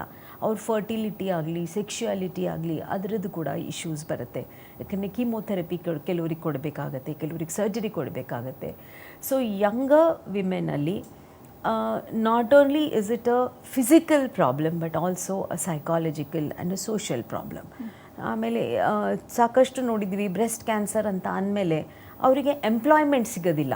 ಆಮೇಲೆ ಇನ್ನು ಎಂಪ್ಲಾಯೀಸ್ ಯಾರು ಇರ್ತಾರೆ ಅವರು ಪ್ರಿಫರೆನ್ಸ್ ಕೊಡಲ್ಲ ಬ್ರೆಸ್ಟ್ ಕ್ಯಾನ್ಸರ್ ಪೇಷಂಟ್ಸ್ ಆಗಿರೋದ್ರಿಂದ. So there are multiple issues that a younger woman faces which is not there in the older women. Okay doctor, ಇನ್ನು ಯಂಗರ್ ವುಮೆನಲ್ಲಿ ಈ ಕ್ಯಾನ್ಸರ್ ಕಾಣಿಸ್ಕೊಳ್ಳುವಂಥ ಸಂದರ್ಭದಲ್ಲಿ ಲಕ್ಷಣಗಳು ಯಾವ ರೀತಿಯಾಗಿ ಕಾಣಿಸ್ಕೊಳ್ಳುತ್ತೆ? ಅಂದರೆ ಲಕ್ಷಣ ಇದೆ, ಗೆಡ್ಡೆ ಬರುವಂಥದ್ದಾಗಿರ್ಬೋದು, ಕಂಕಳ ಕೆಳಗಡೆ ಗೆಡ್ಡೆ, ಆ ಥರ ಬಂದೇ ಬರುತ್ತಾ ಅಥವಾ ಲಕ್ಷಣಗಳು ಇಲ್ಲದೇನೂ ಕ್ಯಾನ್ಸರ್ ಬರುವ ಚಾನ್ಸಸ್ ಇರುತ್ತೆ? ಸೊ ಯೂಶಲಿ ಕೆಲವು ಸೈನ್ಸ್ ಆ್ಯಂಡ್ ಸಿಂಪ್ಟಮ್ಸ್ ಇರುತ್ತೆ. ಒಂದಂದರೆ ಗೆಡ್ಡೆ, ನೀವು ಹೇಳಿದಾಗೆ ಬ್ರೆಸ್ಟಲ್ಲಿ ಆಗಿರ್ಬೋದು, ಕಂಕಳ ಸಂಧಿಯಲ್ಲಿ ಆಗಿರ್ಬೋದು. ಇದರಲ್ಲಿ ನಾವು ಒಂದು ವರ್ಡ್ ಆಫ್ ಕಾಷನ್, ಇದರಲ್ಲಿ ಮೋಸ್ಟ್ ಆಫ್ ದ ಟೈಮ್ಸ್ ನೋವು ಇರೋದಿಲ್ಲ, ಪೇನ್ಲೆಸ್ ಆಗಿರುತ್ತೆ ಈ ಲಂಪ್ಸ್. ಸೊ ಪೇನ್ ಇದ್ದರೆ ಮಾತ್ರ ನಾವು ಡಾಕ್ಟರ್ ಹತ್ರ ಹೋಗಬೇಕು ಅನ್ನೋದಿಲ್ಲ. ಗೆಡ್ಡೆ ಕಾಣಿಸ್ಕೊಂಡ್ರೆ ನೋವು ಇರಲಿ, ನೋವು ಇಲ್ದಿರ ಇರಲಿ, ಇಮಿಡಿಯೇಟಾಗಿ ಹೋಗಿ ಇದನ್ನು ತಪಾಸಣೆ ಮಾಡೋದು ಇಂಪಾರ್ಟೆಂಟು. ಎರಡನೇದಾಗಿ ಚರ್ಮದಲ್ಲಿ ವ್ಯತ್ಯಾಸ ಬರ್ಬೋದು. ಚರ್ಮ ನಾರ್ಮಲಿ ಸ್ಮೂತಾಗಿರುತ್ತೆ ಬ್ರೆಸ್ಟ್ ಮೇಲೆ, ಅದರಲ್ಲಿ ವ್ಯತ್ಯಾಸ ಬರ್ಬೋದು. ಕೆಲವು ಸತಿ ರ್ಯಾಷಸ್ ಥರ ಬರುತ್ತೆ, ಅಥವಾ ಸ್ಕಿನ್ ಒಳಗಡೆ ಭಾಗದಲ್ಲಿ ಪುಲ್ ಆಗಿರೋ ಥರ ಇರುತ್ತೆ, ಎಳ್ಕೊಂಡಾಗಿರುತ್ತೆ, ಅಥವಾ ತುಂಬ ಡ್ರೈ ಸ್ಕಿನ್ ಆಗಿರ್ಬೋದು. ಈ ಥರ ಏನಾದರೂ ಸಿಂಪ್ಟಮ್ಸ್ ಕಾಣಿಸ್ಕೊಂಡ್ರೆ you should go to the doctor immediately. ಮೂರನೇದು ಅಂದರೆ ನಿಪ್ಪಲ್ ಚೇಂಜಸ್. ನಿಪ್ಪಲ್ ಅಂದರೆ ಬ್ರೆಸ್ಟಿನ ತೊಟ್ಟು ಅಂತ ಹೇಳ್ತೀವಿ. ಅದು ನಾರ್ಮಲಿ ಔಟ್ವರ್ಡ್ಸ್ ಪಾಯಿಂಟಿಂಗ್ ಆಗಿರುತ್ತೆ. ಅದರಲ್ಲಿ ವ್ಯತ್ಯಾಸ ಬರ್ಬೋದು. ಅದು ಕ್ರುಕೆಡ್ ಆಗ್ಬೋದು ಅಥವಾ ಒಳಗಡೆ ಭಾಗದಲ್ಲಿ ಹೋಗ್ಬೋದು, ಇನ್ವರ್ಷನ್ ಅಂತ ಹೇಳ್ತೀವಿ. ಅಥವಾ ನಿಪ್ಪಲಲ್ಲಿ ಕೆಲವು ಸತಿ ವೂಂಡ್ ಆಗ್ಬೋದು, ಅಥವಾ ನಿಪ್ಪಲಲ್ಲಿ ಡಿಸ್ಚಾರ್ಜ್ ಬರ್ಬೋದು, ನೀರು ಥರ ಡಿಸ್ಚಾರ್ಜ್ ಬರ್ಬೋದು. ಈ ಥರ ಏನಾದರೂ ಆದರೆ ಇಮಿಡಿಯೇಟಾಗಿ ಹೋಗೋದು ಡಾಕ್ಟ್ರ್ ಹತ್ರ ಇಂಪಾರ್ಟೆಂಟು. ಇದು ಯಾಕೆ ಇಮಿಡಿಯೇಟಾಗಿ ಹೋಗಬೇಕು ಇಂಪಾರ್ಟೆಂಟ್ ಅಂದರೆ, breast cancer is one of the cancers complete cure ಆಗೋ ಚಾನ್ಸಸ್ ಇದೆ. ಯಾವಾಗ ಕ್ಯೂರ್ ಆಗುತ್ತೆ? ಅರ್ಲಿ ಡಿಟೆಕ್ಷನ್ ಆಗಬೇಕು, ಆಮೇಲೆ ಅಪ್ರೋಪ್ರಿಯೇಟ್ ಟ್ರೀಟ್ಮೆಂಟ್. ಸೊ ಇದೆರಡು ಆದರೆ ಸಾಕಷ್ಟು ಮಹಿಳೆಯರು ಬ್ರೆಸ್ಟ್ ಕ್ಯಾನ್ಸರ್ ಆದರೆ ಕೂಡ ಕಂಪ್ಲೀಷನ್ ಆಫ್ ದ ಟ್ರೀಟ್ಮೆಂಟ್ ಆದಮೇಲೆ ನಾರ್ಮಲ್ ಲೈಫ್ ಲೀಡ್ ಮಾಡ್ತಾರೆ. So early detection very very important. Doctor ಒಬ್ಬರು ಕಾಲರ್ ಇದ್ದಾರೆ, ಮಾತಾಡ್ಸ್ಕೊಂಡ್ಬಿಡೋಣ. ಹಲೋ ಹಲೋ ಹಲೋ, ಕೇಳಿಸ್ತಿದ್ಯಾ? ಹಲೋ, ಓಕೆ, ಕಾಲ್ ಕಟ್ ಆಗಿದೆ ಡಾಕ್ಟರ್. ನಾವು ಮಾತಾಡ್ತಾ ಇದ್ವಿ, ನೀವು ಸಿಂಪ್ಟಮ್ಸ್ ಬಗ್ಗೆ ತಿಳಿಸ್ಕೊಡ್ತಿದ್ರಿ ಡಾಕ್ಟರ್. ಇನ್ನು ಈ ಬ್ರೆಸ್ಟ್ ಕ್ಯಾನ್ಸರಲ್ಲಿ ಏನಾದರೂ ಸ್ಟೇಜಸ್ ಇದೆಯಾ ಡಾಕ್ಟರ್? ಅದು ಯಾವ ಥರ ಇರುತ್ತೆ ಅಂತ? ಸ್ಟೇಜಸ್ ಅಂದರೆ ಇದರಲ್ಲಿ 4 ಸ್ಟೇಜಸ್ ಇರುತ್ತೆ. Stage 1, 2, 3 and 4. So stage 1, stage 2 ಅಂದರೆ ಅರ್ಲಿ ಡಿಸೀಸ್ ಅಂತ ಹೇಳ್ತೀವಿ. Stage 3 and stage 4 advanced breast cancer ಅಂತ ಹೇಳ್ತೀವಿ. ಸೊ ನಾವು ಅರ್ಲಿಯರಾಗಿ ಡಿಟೆಕ್ಟ್ ಮಾಡಿದಷ್ಟು ಟ್ರೀಟ್ಮೆಂಟಿನ ಔಟ್ಕಮ್ ಬೆಟರ್ ಆಗಿರುತ್ತೆ. ಓಕೆ, ಸೊ ಇವಾಗ ತುಂಬ ಅಡ್ವಾನ್ಸ್ ಟ್ರೀಟ್ಮೆಂಟ್ ಆಗಿರೋದ್ರಿಂದ ತುಂಬ ಬೆಟರ್ ಸರ್ಜಿಕಲ್ ಟೆಕ್ನಿಕ್ಸ್ ಆಗಲಿ, ಅಡ್ವಾನ್ಸ್ ಡ್ರಗ್ಸ್ ಮತ್ತು ಬೆಟರ್ ರೇಡಿಯೇಷನ್ ಟೆಕ್ನಿಕ್ಸ್ ಆಗಲಿ, ಇದರಿಂದ ಸಾಕಷ್ಟು ಜನ ಇದರಲ್ಲಿ ಕ್ಯೂರ್ ಆಗ್ತಾ ಇದ್ದಾರೆ. ಬಟ್ ಈ ಪ್ರೋಗ್ರಾಮ್ ಮಾಡೋ ಉದ್ದೇಶ ಏನು ಅಂದರೆ, ಎಲ್ಲ ಹೆಂಗಸರಿಗೆ ಸೊಸೈಟಿಯಲ್ಲಿ ಒಂದೇ ಮಾತು ಹೇಳಬೇಕು, ನಾವು ಅರ್ಲಿ ಡಿಟೆಕ್ಟ್ ಮಾಡೋದು ಬಹಳ ಬಹಳ ಮುಖ್ಯ ಆಗಿದೆ. ಸೊ ಸ್ಟೇಜ್ 1, 2ನಲ್ಲಿ ಡಿಟೆಕ್ಟ್ ಮಾಡಿದ್ರೆ ಆಲ್ಮೋಸ್ಟ್ ಕಂಪ್ಲೀಟ್ ಕ್ಯೂರ್ ಆಗೋ ಸಾಧ್ಯತೆ ಇರುತ್ತೆ. ಸ್ಟೇಜ್ 3, ಸ್ಟೇಜ್ 4ಅಲ್ಲಿ ಕೂಡ ಬೆಟರ್ ಆಗಿದೆ ಇವಾಗ. ಬಟ್ ಸ್ಟಿಲ್ ಅರ್ಲಿಯರ್ ಡಿಟೆಕ್ಟ್ ಮಾಡೋದು is always beneficial. Okay doctor, ಒಬ್ರು ಕಾಲರ್ ಇದ್ದಾರೆ, ಮಾತಾಡ್ಸೋಣ. Hello hello madam. ಹಲೋ, ನಮಸ್ತೆ. ನಿಮ್ಮ ಹೆಸರು? ಶಾಂತಕುಮಾರಿ. ಶಾಂತಕುಮಾರಿ. ಹೌದು ಮೇಡಮ್. ಓಕೆ, ಶಾಂತಕುಮಾರಿ ಅವರೇ, ನಿಮ್ಮ ಟಿವಿ ವಾಲ್ಯೂಮ್ ಅನ್ನ ಮ್ಯೂಟ್ ಮಾಡಿ ಮಾತಾಡಿ, ಇಲ್ಲಾಂದ್ರೆ ಕಾಲ್ ಕಟ್ ಆಗುತ್ತೆ. Okay madam. ಓಕೆ, ಎಲ್ಲಿಂದ ಕಾಲ್ ಮಾಡ್ತಿದ್ದೀರಾ? ನಾನು ಮೈಸೂರಿಂದ ಕಾಲ್ ಮಾಡ್ತಿದ್ದೀನಿ ಮೇಡಮ್. ಓಕೆ, ಮೈಸೂರಿಂದ. ಓಕೆ, ಡಾಕ್ಟರ್ ಇದ್ದಾರೆ, ನಿಮ್ಮ ಪ್ರಶ್ನೆ ಏನಿದೆ, ಸಮಸ್ಯೆ ಏನಿದೆ ಮಾತಾಡಿ. ಓಕೆ, ಹೌದು ಮೇಡಮ್. ಮಾತಾಡಿ. Hello madam. ಹಲೋ, ಹೇಳಿ ಶಾಂತಕುಮಾರಿ ಅವರೇ, ಹೇಳಿ ಮೇಡಮ್. ನಾನು ನನ್ನ ಮಗಳ ಬಗ್ಗೆ ಮಾತಾಡಬೇಕು ಮೇಡಮ್. ಓಕೆ. ಯಾಕಂದ್ರೆ ಆಕೆಗೆ ಮಕ್ಕಳಾಗಿಲ್ಲ ಮೇಡಮ್. ಈಗ ಅವರು ಸ್ಟಾಫ್ ನರ್ಸ್ ಆಗಿ ವರ್ಕ್ ಮಾಡ್ತಾ ಇದ್ದಾರೆ ಮೇಡಮ್. ಓಕೆ. 45 ಇಯರ್ಸ್ ಆಗಿದೆ. ಅದೇ ಮೇಡಮ್, ಅದಕ್ಕೋಸ್ಕರ ಸೌಂಡ್ ಕೊಡ್ಬೇಡಕ್ಕಣಪ್ಪ. ಅದಕ್ಕೋಸ್ಕರ ಈಗ ಅವ್ರು ತುಂಬಾ ತೂಕ ಇದ್ದಾರೆ ಮೇಡಮ್, ಬಾಡಿ ಇದೆ. ಮತ್ತೆ ಅವ್ರಿಗೆ ಡ್ಯೂಟಿಗೆ ಹೋಗಿ ಬಂದ್ರೆ ತುಂಬಾ ಸುಸ್ತು ಅಂತಾರೆ. ಈಗ ನಾವು ಅದನ್ನ ಈ ಕ್ಯಾನ್ಸರ್ ಬಗ್ಗೆನೇ ನಾವು ಟೆಸ್ಟ್. ಶಾಂತಕುಮಾರಿ ಅವರೇ, ಇವತ್ತಿನ ನಮ್ಮ ಈ ಡಾಕ್ಟರ್ ಸಿರಿ ಡಾಕ್ಟರ್ಸ್ ಲೈವ್ ಅಲ್ಲಿ ಬ್ರೆಸ್ಟ್ ಕ್ಯಾನ್ಸರ್ ಬಗ್ಗೆ ಡಾಕ್ಟರ್ ಮಾಹಿತಿಯನ್ನ ತಿಳಿಸ್ಕೊಡ್ತಿದ್ದಾರೆ. ಅದ್ರ ಬಗ್ಗೆ ಏನಾದ್ರು ಪ್ರಶ್ನೆ ಇದೆಯಾ ನಿಮಗೆ ಬ್ರೆಸ್ಟ್ ಕ್ಯಾನ್ಸರ್ ಬಗ್ಗೆ? ಅದು ಯಾಕೆಂದ್ರೆ ಮಗು ಆಗಿಲ್ಲಲ್ಲ ಮೇಡಮ್, ಬ್ರೆಸ್ಟ್ ಫೀಡೇ ಮಾಡಿಲ್ಲ. ಹಂಗಾಗಿ ಏನಾರ ನೆಕ್ಸ್ಟ್ ಪ್ರಾಬ್ಲಮ್ ಏನಾಗಬಹುದು ಅಂತ ಕೇಳಿದ್. ನಾನು ಸಿಸ್ಟರ್ ಮೇಡಮ್, ರಿಟೈರ್ಡ್ ಆಗಿದ್ದೀನಿ. ಕರೆಕ್ಟ್. ಸೊ ಗೊತ್ತಾಯ್ತು ನನಗೆ ನಿಮ್ಮ ಕ್ವೆಶ್ಚನು, ಮತ್ತು ಒಳ್ಳೆ ಕ್ವೆಶ್ಚನ್ ಕೇಳಿದ್ದೀರಾ. ಸೊ ಇದರಲ್ಲಿ ಅರ್ಲಿ ಡಿಟೆಕ್ಷನ್ ಅಂತ ನಾನು ಒಂದು ಸ್ವಲ್ಪ ಮುಂಚೆ ಹೇಳಿದೆ, ಆಯಿತಾ. ಸೊ ಬ್ರೆಸ್ಟ್ ಫೀಡಿಂಗ್ ಮಾಡಲಿಲ್ಲ ಅಂದರೆ ರಿಸ್ಕ್ ಜಾಸ್ತಿ ಇದೆ. ಅದರ ಅರ್ಥ ಕ್ಯಾನ್ಸರ್ ಬಂದೇ ಬರುತ್ತೆ ಅಂತ ಅಲ್ಲ, ಬಟ್ ಎಚ್ಚರಿಕೆಯಾಗಿ ಇರಬೇಕು. ಸೊ 40 ಇಯರ್ಸ್ ಆದಮೇಲೆ ಎಲ್ಲ ಮಹಿಳೆಯರು ವರ್ಷಕ್ಕೆ ಒಂದು ಸತಿ ಮ್ಯಾಮೋಗ್ರಾಮ್ ಅಂತ ಒಂದು ಟೆಸ್ಟ್ ಇರುತ್ತೆ. ಮ್ಯಾಮೋಗ್ರಾಮ್ ಅಂದರೆ ಒಂದು ಬ್ರೆಸ್ಟಿಂದು special kind of x ray. So ಅದು ವರ್ಷಕ್ಕೆ ಒಂದು ಸತಿ ಮಾಡಬೇಕು. ಮತ್ತು 20 ವರ್ಷ ಆದಮೇಲೆ ಎಲ್ಲ ಮಹಿಳೆಯರು ತಿಂಗಳಿಗೆ ಒಂದು ಸತಿ ಬ್ರೆಸ್ಟ್ ಸೆಲ್ಫ್ ಎಕ್ಸಾಮಿನೇಷನ್ ಅಂತ ಇರುತ್ತೆ. ಅಂದರೆ ಸ್ವಂತನೇ ಬ್ರೆಸ್ಟ್ನ ಎಕ್ಸಾಮಿನ್ ಮಾಡ್ಕೋಬೋದು. ತಿಂಗಳಿಗೆ ಒಂದೇ ಸತಿ ಮಾಡಬೇಕು, ಲೆಸ್ ದೆನ್ 5 ಮಿನಿಟ್ಸ್ ಆಗುತ್ತೆ. ಇಷ್ಟು ಮಾಡಲಿ. ಮತ್ತು ಸೈನ್ಸ್ ಆ್ಯಂಡ್ ಸಿಮ್ಟಮ್ಸ್ ನಾನು ಆಲ್ರೆಡಿ ಹೇಳ್ದಂಗೆ ಅದೇನಾದರೂ ಇದೆಯಾ ಅನ್ನೋದನ್ನು ಬ್ರೆಸ್ಟ್ ಸೆಲ್ಫ್ ಎಕ್ಸಾಮಿನೇಷನ್ ಆಗಲಿ ಅಥವಾ ಮ್ಯಾಮೋಗ್ರಾಮ್ ಟೆಸ್ಟಲ್ಲಿ ಅದನ್ನು ಡಿಟೆಕ್ಟ್ ಮಾಡಿ, ಆ ಥರ ಏನಾದರೂ ಕಾಣಿಸಿದ್ರೆ ಇಮಿಡಿಯೇಟಾಗಿ ಡಾಕ್ಟ್ರ್ ಹತ್ರ ಹೋಗೋದು ಇಂಪಾರ್ಟೆಂಟು. ಬಾಡಿ ವೇಟ್ ಕಡಿಮೆ ಮಾಡೋದು ಬಹಳ ಇಂಪಾರ್ಟೆಂಟು. ರೆಗ್ಯುಲರ್ ಎಕ್ಸಸೈಸ್ ಆಗಲಿ ಅಥವಾ ಪ್ರಾಪರ್ ಆಹಾರ ತೊಗೊಳ್ಳೋದಾಗಲಿ ಅದು ಬಹಳ ಮುಖ್ಯ ಆಗುತ್ತೆ. ಸೊ ಅದನ್ನು ನೀವು ನಿಮ್ಮ ಮಗಳಿಗೆ ಅಡ್ವೈಸ್ ಮಾಡ್ಬೋದು. ಓಕೆ, ಧನ್ಯವಾದಗಳು ಶಾಂತಕುಮಾರಿ ಅವರೇ ಕರೆ ಮಾಡಿದ್ದಕ್ಕಾಗಿ. ಎಸ್ ಡಾಕ್ಟರ್, ನೀವು ಕಾಲರ್ಗೆ ಹೇಳ್ತಿದ್ರಿ ಸೆಲ್ಫ್ ಎಕ್ಸಾಮಿನೇಷನ್ ತುಂಬ ಇಂಪಾರ್ಟೆಂಟ್ ಅಂತ. ಅದು ಯಾವ ರೀತಿ ಮಾಡ್ಕೊಳ್ಳೋದು doctor? So breast self examination ಅಂದರೆ ಎಲ್ಲ ಹೆಣ್ಮಕ್ಳು 20 ವರ್ಷ ಆದಮೇಲೆ ತಿಂಗಳಿಗೆ ಒಂದು ಸತಿ ಟೆಸ್ಟ್ ಮಾಡಬೇಕು. ಮುಟ್ಟಾಗ್ತಾ ಇರೋರು ಮುಟ್ಟಾಗಿದ್ದು ಒಂದು 7ನೇ ದಿವಸ ಆ ಥರ ಈ ಟೆಸ್ಟ್ ಮಾಡಬೇಕು. ಅಥವಾ ಕೆಲವ್ರಿಗೆ ಮುಟ್ಟು ನಿಂತಿರ್ಬೋದು, ಅಥವಾ ಗರ್ಭಕೋಶದ ಆಪ್ರೇಷನ್ ಆಗಿರ್ಬೋದು, ಅಥವಾ ಪೀರಿಯಡ್ಸೇ ಇರ್ರೆಗ್ಯುಲರ್ ಆಗಿರ್ಬೋದು. ಅವರು ತಿಂಗಳಲ್ಲಿ ಒಂದು ಪರ್ಟಿಕ್ಯುಲರ್ ಡೇಟಲ್ಲಿ ಟೆಸ್ಟ್ ಮಾಡಬೇಕು. ಐಡಿಯಾ ಈಸ್ ಎವ್ರಿ ಮಂತ್ ಈ ಟೆಸ್ಟ್ ಮಾಡಿದ್ರೆ ನಾವು ಕನ್ನಡಿ ಮುಂದೆ ನಿಂತು ಬ್ರೆಸ್ಟ್ ಎರಡೂ ನೋಡಿಕೊಂಡು ಏನಾದರೂ ಗೆಡ್ಡೆ ಇದೆಯಾ, ಅಥವಾ ಚರ್ಮದಲ್ಲಿ ವ್ಯತ್ಯಾಸ ಇದೆಯಾ, ನಿಪ್ಪಲಲ್ಲಿ ವ್ಯತ್ಯಾಸ ಇದೆಯಾ ಅದನ್ನು ನೋಡ್ಕೋಬೇಕು. ಆಮೇಲೆ ಲೈ ಡೌನ್ ಮಾಡಿ ಬ್ರೆಸ್ಟ್ನ ಫೀಲ್ ಮಾಡಿ ಏನಾದರೂ ಗೆಡ್ಡೆ ಕಾಣಿಸುತ್ತಾ ಅದನ್ನು ನಾವು ನೋಡ್ಕೋಬೇಕು. ಸೊ ಬ್ರೆಸ್ಟ್ ಸೆಲ್ಫ್ ಎಕ್ಸಾಮಿನೇಷನ್ ಮಾಡೋ ಅಡ್ವಾಂಟೇಜ್ ಏನು ಅಂದರೆ ನಾವು ಎವ್ರಿ ಮಂತ್ ಮಾಡ್ತಾಯಿದ್ರೆ ನಮ್ಮ ಬ್ರೆಸ್ಟ್ ನಾರ್ಮಲ್ ಏನಿದೆ ಅನ್ನೋದು ನಮಗೆ ಒಂದು ಐಡಿಯಾ ಬರುತ್ತೆ. ಸೊ ಮುಂದೆ ಆಗಿ ಅದರಲ್ಲಿ ಏನಾದರೂ ವ್ಯತ್ಯಾಸ ಬಂದರೆ, ಚೇಂಜಸ್ ಬಂದರೆ ಇಮಿಡಿಯೇಟ್ಲಿ ಡಾಕ್ಟರ್ ಹತ್ರ ಹೋಗೋದು ಇಂಪಾರ್ಟೆಂಟ್. ಸೊ 20 ಇಯರ್ಸ್ ಆದಮೇಲೆ ಎಲ್ಲ ಮಹಿಳೆಯರು ತಿಂಗಳಿಗೆ ಒಂದು ಸತಿ ಬ್ರೆಸ್ಟ್ ಸೆಲ್ಫ್ ಎಕ್ಸಾಮಿನೇಷನ್ ಮಾಡಬೇಕು. ಮತ್ತು 40 ಇಯರ್ಸ್ ಆದಮೇಲೆ ಮಹಿಳೆಯರು ಮ್ಯಾಮೋಗ್ರಾಮ್ ಅಂತ ನಾನು ಹೇಳಿದೆ, ಒಂದು ಟೆಸ್ಟ್ ಬ್ರೆಸ್ಟಿನ ಒಂದು ಎಕ್ಸ್ರೇ ಆಗುತ್ತೆ, ಅದನ್ನು ವರ್ಷಕ್ಕೆ ಒಂದು ಸತಿ ಮಾಡೋದು ಇಂಪಾರ್ಟೆಂಟು. ಇದು ಮಾಡಿದ್ರೆ ಅರ್ಲಿ ಡಿಟೆಕ್ಷನ್ ಮಾಡೋದು ಚಾನ್ಸಸ್ ತುಂಬ ಹೈ ಆಗಿರುತ್ತೆ. ಓಕೆ ಡಾಕ್ಟರ್, ಒಬ್ರು ಕಾಲರ್ ಇದ್ದಾರೆ, ಮಾತಾಡ್ಸ್ಬೋದು. ಹಲೋ ಹಲೋ ಹಲೋ, ನಮಸ್ತೆ ಮೇಡಮ್, ನಿಮ್ಮ ಹೆಸರು? ನಮ್ಮ ಹೆಸರು ಸಹನಾ ಅಂತ ಮೇಡಮ್. ನಮಸ್ತೆ. ಸಹನಾ, ಎಲ್ಲಿಂದ ಕಾಲ್ ಮಾಡ್ತಿದ್ದೀರಾ? ಚಿತ್ರದುರ್ಗದಿಂದ ಮಾಡ್ತಿದ್ದೀನಿ ಮೇಡಮ್. ಓಕೆ, ಡಾಕ್ಟರ್ ಇದ್ದಾರೆ, ನಿಮ್ಮ ಸಮಸ್ಯೆ ಏನಿದೆ ಮಾತಾಡಿ. ಆಯ್ತು ಮೇಡಮ್. ಹೇಳಿ ಸಹನಾ ಅವರೇ, ಹೇಳಿ. ಹಲೋ, ನಮಸ್ತೆ ಮೇಡಮ್. ನಮಸ್ತೆ, ಹೇಳಿ. ಮೇಡಮ್, ಅದು ಸ್ತನ ಕ್ಯಾನ್ಸರ್ ಇಂದು ಹೆಂಗೆ ಕಂಡುಹಿಡಿಯೋದು ಮೇಡಮ್? ನಾನು ಆಗಲೇ ಹೇಳಿದಾಗೆ ಗೆಡ್ಡೆ ಥರ ಕಾಣಿಸ್ಕೋಬೋದು, ಬ್ರೆಸ್ಟಲ್ಲಿ ಆಗಿರ್ಬೋದು, ಕಂಕಳ ಸಂದಿಯಲ್ಲಿ ಆಗಿರ್ಬೋದು, ಅಥವಾ ಚರ್ಮದಲ್ಲಿ ವ್ಯತ್ಯಾಸ ಆಗಿರ್ಬೋದು, ಅಥವಾ ನಿಪ್ಪಲ್ ಅಂತೀವಿ, ಬ್ರೆಸ್ಟಿನ ತೊಟ್ಟು ಅಂತ ಏನು ಹೇಳ್ತೀವಿ, ಅದರಲ್ಲಿ ಏನಾದರೂ ವ್ಯತ್ಯಾಸ ಕಾಣಿಸ್ಕೋಬೋದು. ಈ ಥರ ಏನಾದರೂ ವ್ಯತ್ಯಾಸ ಇದ್ದರೆ ಟೈಮ್ ವೇಸ್ಟ್ ಮಾಡ್ದಿರಾ, ನಿಗ್ಲೆಕ್ಟ್ ಮಾಡ್ದಿರಾ ಡಾಕ್ಟರ್ ಹತ್ರ ಹೋಗೋದು ಇಂಪಾರ್ಟೆಂಟ್. ಈ ವ್ಯತ್ಯಾಸ ಕಾಣಿಸ್ಕೊಂಡ್ರೆ ಇದು ಕ್ಯಾನ್ಸರೇ ಅಂತ ಅಲ್ಲ. ಇನ್ಫ್ಯಾಕ್ಟ್ 80% ಕ್ಯಾನ್ಸರ್ ಇಲ್ದಿರೋ ಚಾನ್ಸಸ್ ಜಾಸ್ತಿ, ಬಟ್ 20% ಕ್ಯಾನ್ಸರ್ ಇರ್ಬೋದು ಅಲ್ವಾ, ಅದನ್ನು ನಾವು ಡಿಲೇ ಮಾಡಬಾರ್ದು. ಹಾಗಾಗಿ ಇಮಿಡಿಯೇಟಾಗಿ ಹೋಗಿ ಡಾಕ್ಟರ್ ಹತ್ರ ತಪಾಸಣೆ ಮಾಡೋದು ಇಂಪಾರ್ಟೆಂಟ್. ಆಯ್ತು ಮೇಡಮ್. ನಾವೇ ಚೆಕ್ ಮಾಡ್ಕೊಳಕ್ ಬರಲ್ವಾ? ಹೌದು, ಇವಾಗ ಅಷ್ಟೇ ನಾನು ಹೇಳಿದೆ, ಬ್ರೆಸ್ಟ್ ಸೆಲ್ಫ್ ಎಕ್ಸಾಮಿನೇಷನ್ ಅಂತ ಇದೆ. ನೀವೇ ತಿಂಗಳಿಗೆ ಒಂದು ಸತಿ ಬ್ರೆಸ್ಟ್ನ ಎಕ್ಸಾಮಿನ್ ಮಾಡ್ಕೋಬೋದು. ಆಮೇಲೆ ನಾನು ಸೈನ್ಸ್ ಆ್ಯಂಡ್ ಸಿಮ್ಟಮ್ಸ್ ಏನು ಹೇಳಿದೆ ಅಲ್ವಾ, ಆ ಥರ ಏನಾದರೂ ಎಕ್ಸಾಮಿನ್ ಮಾಡುವಾಗ ನಿಮಗೆ ಬಂದರೆ ಅದನ್ನು ನೀವು ಕರೆಕ್ಟಾಗಿ ಹೋಗಿ ಡಾಕ್ಟರ್ ಹತ್ರ ಹೋಗಿ ತಪಾಸಣೆ ಮಾಡಬೇಕು. 20 ವರ್ಷ ಆದಮೇಲೆ ಎಲ್ಲ ಮಹಿಳೆಯರು ತಿಂಗಳಿಗೆ ಒಂದು ಸತಿ ಬ್ರೆಸ್ಟ್ ಸೆಲ್ಫ್ ಎಕ್ಸಾಮಿನೇಷನ್ ಮಾಡಬೇಕು. ಡಾಕ್ಟರ್, ಒಬ್ರು ಕಾಲರ್ ಇದ್ದಾರೆ, ಮಾತಾಡ್ಸ್ಕೊಳ್ಳೋಣ. ಹಲೋ ಹಲೋ, ನಮಸ್ತೆ ಮಾ, ನಿಮ್ಮ ಹೆಸರು? ನಮ್ದು ರೇಖಾ ಅಂತ ಮೇಡಮ್. ರೇಖಾ ಅವರ, ಎಲ್ಲಿಂದ ಕಾಲ್ ಮಾಡ್ತಿದ್ದೀರಾ? ನಮ್ದು ಹಾಸನ ಡಿಸ್ಟಿಕ್ಕು, ಅರಸೀಕೆರೆ ತಾಲೂಕು, ಕಲ್ಗುಂಡಿ ಅಂತ ಮೇಡಮ್. ಸರಿ, ಡಾಕ್ಟರ್ ಇದ್ದಾರೆ, ಮಾತನಾಡಿ ರೇಖಾ ಅವರ. ಹೇಳಿ ರೇಖಾ ಅವರೇ, ಹೇಳಿ. ನಮಸ್ತೆ ಮೇಡಮ್. ನಮಸ್ತೆ. ನಾವು ಅದೇ ನಮಗೆ ಬ್ರೆಸ್ಟ್ ಕ್ಯಾನ್ಸರ್ ಆಗಿತ್ತು. 3 ವರ್ಷ ಆಯ್ತು. ಆಪರೇಷನ್ ಎಲ್ಲ ಟ್ರೀಟ್ಮೆಂಟ್ ಎಲ್ಲ ತಗೊಂಡಿದೀವಿ. ಅದೇ ಮುಂದೆ ಮತ್ತೇನಾರ ಮುಂದೆ ಆತರ ಆಗುತ್ತಾ ಚಾನ್ಸ್ ಏನಾರು ಇದೆ ಮೇಡಮ್ ಅಂತ ಕೇಳೋಣ ಅಂತ ಫೋನ್ ಮಾಡಿದೆ.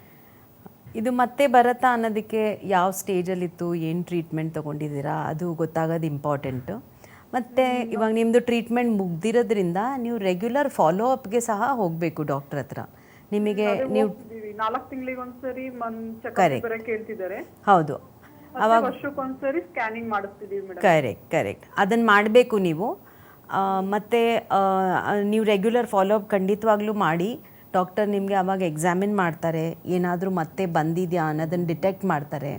ಕೆಲವ್ರಿಗೆ ಹಾರ್ಮೋನ್ ಪಾಸಿಟಿವ್ ಥರ ಒಂದು ಬ್ರೆಸ್ಟ್ ಕ್ಯಾನ್ಸರ್ ಇರುತ್ತೆ, ಅವರಿಗೆ ನಾವು ಹಾರ್ಮೋನ್ ಟ್ಯಾಬ್ಲೆಟ್ಸ್ ಅಂತ ಕೊಡ್ತೀವಿ. ಅದು ನಿಮಗೆ ಇದೆಯಾ ಇಲ್ವಾ ಗೊತ್ತಿಲ್ಲ, ಯಾಕೆಂದರೆ ಬ್ರೆಸ್ಟ್ ಕ್ಯಾನ್ಸರಲ್ಲಿ ಕೂಡ ತುಂಬ ವೆರೈಟೀಸ್ ಇರುತ್ತೆ. ನಿಮಗೆ ಅದರದ್ದು ಅಗತ್ಯ ಇಲ್ಲ ಅನಿಸುತ್ತೆ, ಹಾಗಾಗಿ ನಿಮಗೆ ಕೊಟ್ಟಿಲ್ಲ. ಬಟ್ ರೆಗ್ಯುಲರ್ ಫಾಲೋ ಅಪ್ ಮಾಡಿ, ರೆಗ್ಯುಲರ್ ಎಕ್ಸಸೈಸ್ ಮಾಡಿ, ಕರೆಕ್ಟಾಗಿರೋ ಆಹಾರ ತೊಗೊಳ್ಳಿ. ವೆಜಿಟೇಬಲ್ಸ್, ಫ್ರೂಟ್ಸ್ ಜಾಸ್ತಿ ಇರೋ ಅಂಥದ್ದು, ನ್ಯಾಚುರಲ್ ಆಗಿರೋದು ಡಯಟ್ ಇರುತ್ತಲ್ವ ಅದನ್ನು ತೊಗೊಳ್ಳಿ. ರೆಗ್ಯುಲರ್ ಎಕ್ಸಸೈಸ್ ಮಾಡಿ. ಮೈಂಡ್ ಆಲ್ಸೋ ಕಾಮ್ ಮಾಡಬೇಕು. ಯೋಗ, ಮೆಡಿಟೇಷನ್ ಅದೆಲ್ಲ ಮಾಡಿದ್ರೆ ತುಂಬ ಬೆನಿಫಿಟ್ ಆಗುತ್ತೆ. ಅದೇ ಇನ್ನು ಅದು ಆಪರೇಷನ್ ಮಾಡಿದ ಜಾಗದಲ್ಲೆಲ್ಲ ಕೈ ಎಲ್ಲ ಒಂದು ಸ್ವಲ್ಪ ಗಟ್ಟಿಗೆ ಇದೆ, ಕಂಕ್ಳ ಹತ್ರ ಎಲ್ಲ. ಹೌದು, ಕೆಲವು ಸತಿ ಅದು ಸರಿಯಾಗಿಲ್ಲ ಮೇಡಮ್, ಅದೇ ಥರನೇ ಇದೆ. ರೈಟ್. ಕೆಲವು ಸತಿ ಅದು ಲಿಂಫ್ ನೋಡ್ಸ್ ಅಂತ ಇರುತ್ತೆ ಕಂಕ್ಳ ಸಂದಿಯಲ್ಲಿ, ಅದು ಪಾರ್ಟ್ ಆಫ್ ದ ಸರ್ಜರಿ, ಅದು ಕೂಡ ತೆಗೆದಿರ್ತಾರೆ. ಹಾಗಾಗಿ ಶೋಲ್ಡರ್ ಎಕ್ಸಸೈಸಸ್ ಹೇಳ್ಕೊಟ್ಟಿರ್ತಾರೆ ನಿಮಗೆ, ಅದನ್ನು ರೆಗ್ಯುಲರ್ ಆಗಿ ಮಾಡಿ. ಆ ಕೈಯಲ್ಲಿ ಏನು ಗಾಯ ಆಗದಿಲ್ದಿರ ಹಾಗೆ, ಏನು ಚುಚ್ಚದಿಲ್ದಿರ ಹಾಗೆ, ಕಟ್ ಆಗದಿಲ್ದಿರ ಹಾಗೆ ನೋಡ್ಕೊಳ್ಳಿ. ಆ ಕೈಯಲ್ಲಿ ಇಂಜೆಕ್ಷನ್ಸ್ ತಗೊಳ್ಳೋದಾಗಲಿ ಅದನ್ನೆಲ್ಲ ಅವಾಯ್ಡ್ ಮಾಡಿ. ಮತ್ತು more important, regular follow up ಮಾಡಿ ಡಾಕ್ಟರ್ ಹತ್ರ. ಅವ್ರು ಹೇಳ್ದಂಗೆ ಮಾಡ್ತಿದ್ದೀವಿ. Very nice. ಓಕೆ, ಧನ್ಯವಾದಗಳು ರೇಖಾ ಅವರೇ ಕರೆಯನ್ನು ಮಾಡಿದ್ದಕ್ಕಾಗಿ. ಸೊ ಡಾಕ್ಟರ್ ರೇಖಾ ಅವ್ರು ಹೇಳ್ತಾ ಇದ್ರು ಕ್ಯಾನ್ಸರ್ ಮತ್ತೆ ನನಗೆ ಬರ್ಬೋದಾ ಅನ್ನೋಂಥದ್ದು ನಿಟ್ಟಿನಲ್ಲಿ ಕೇಳ್ತಿದ್ರು. ಕ್ಯೂರ್ ಆದಮೇಲೆ ಮತ್ತೆ ಬರೋ ಚಾನ್ಸಸ್ ಇದೆಯಾ?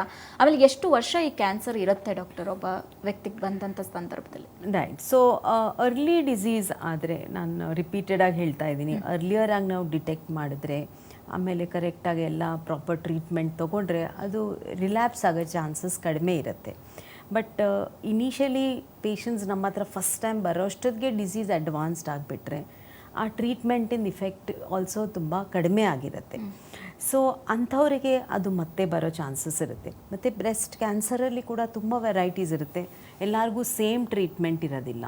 ಅದರಲ್ಲಿ ಪೇಷಂಟ್ ಏಜ್ ಆಗಲಿ, type of the disease, stage of the disease, ಅದನ್ನೆಲ್ಲ ನಾವು ಕನ್ಸಿಡರ್ ಮಾಡಿ ಟ್ರೀಟ್ಮೆಂಟ್ನ ಪ್ಲ್ಯಾನ್ ಮಾಡ್ತೀವಿ. ನಾನು ಇವಾಗಷ್ಟೇ ರೇಖಾ ಅವ್ರಿಗೆ ಹೇಳ್ದ ಹಾಗೆ, ಕೆಲವರಿಗೆ ಹಾರ್ಮೋನ್ ಪಾಸಿಟಿವ್ ಡಿಸೀಸ್ ಇರುತ್ತೆ, ಅವರಿಗೆ ನಾವು ಕೆಲವು ಹಾರ್ಮೋನ್ ಥೆರಪಿ ಅಂತ ಕೊಡ್ತೀವಿ. ಅಂದರೆ ಕೆಲವು ಟ್ಯಾಬ್ಲೆಟ್ಸ್ ಕೊಡ್ತೀವಿ, 10 ಇಯರ್ಸ್ ತೊಗೊಳ್ಳೋದು, ಕೆಲವು 7 ಇಯರ್ಸ್ ತೊಗೊಳ್ಳೋದು.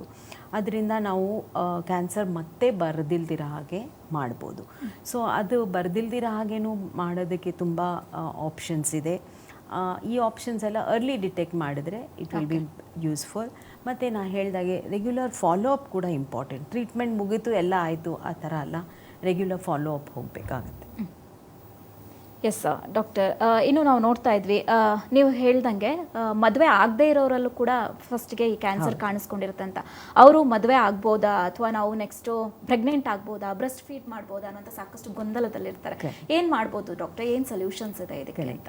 ಸೊ ಮದುವೆ ಆಗದಿಲ್ದಿರೋರಿಗೆ ನಾವು ಸ್ವಲ್ಪ ಟ್ರೀಟ್ಮೆಂಟು ಡಿಫರ್ ಆಗುತ್ತೆ. ಓಕೆ, ಕೆಲವ್ರಿಗೆ ಇನ್ನು ಮಕ್ಕಳು ಆಗಿರಲ್ಲ, ಇನ್ನು ಮತ್ತು ಅವ್ರಿಗೆ ಫ್ಯೂಚರ್ ಪ್ರೆಗ್ನೆನ್ಸಿ ಆಗೋದು ಇಂಟೆನ್ಷನ್ ಇರುತ್ತೆ.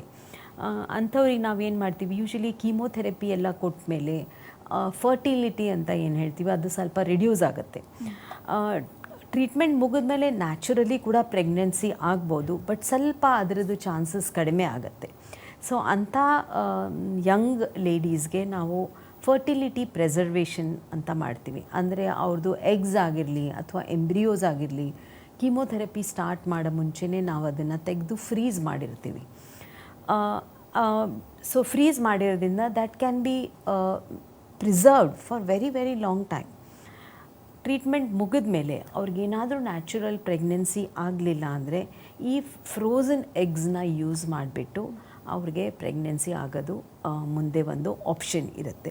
ಸೊ ಇವೆಲ್ಲ ಅಡ್ವಾನ್ಸ್ಡ್ ಆಗಿದೆ ಟ್ರೀಟ್ಮೆಂಟ್. ಸೊ ನನಗೆ ಕ್ಯಾನ್ಸರ್ ಬಂದರೆ ನನ್ನ ಲೈಫ್ ಮುಗೀತು ಅಥವಾ ನಾನು ಮದುವೆ ಆಗೋಕ್ಕೆ ಸಾಧ್ಯ ಇಲ್ಲ, ನನಗೆ ಮಕ್ಕಳು ಆಗೋಕ್ಕೆ ಸಾಧ್ಯ ಇಲ್ಲ, ಅದೆಲ್ಲ ಮಿಸ್ಕಾನ್ಸೆಪ್ಷನ್ಸು. ಇವಾಗ ಅದಕ್ಕೆಲ್ಲದಕ್ಕೂ ಸೊಲ್ಯೂಷನ್ಸ್ ಇದೆ. ಸಾಕಷ್ಟು ನಾವು ಮಾಡಿರೋ ಟ್ರೀಟ್ಮೆಂಟ್ ಆಗಿರೋ ಮಹಿಳೆಯರು ಮದುವೆ ಆಗಿದ್ದಾರೆ, ಟ್ರೀಟ್ಮೆಂಟ್ ಮುಗಿದ ಮೇಲೆ ಪ್ರೆಗ್ನೆಂಟ್ ಕೂಡ ಆಗಿದ್ದಾರೆ.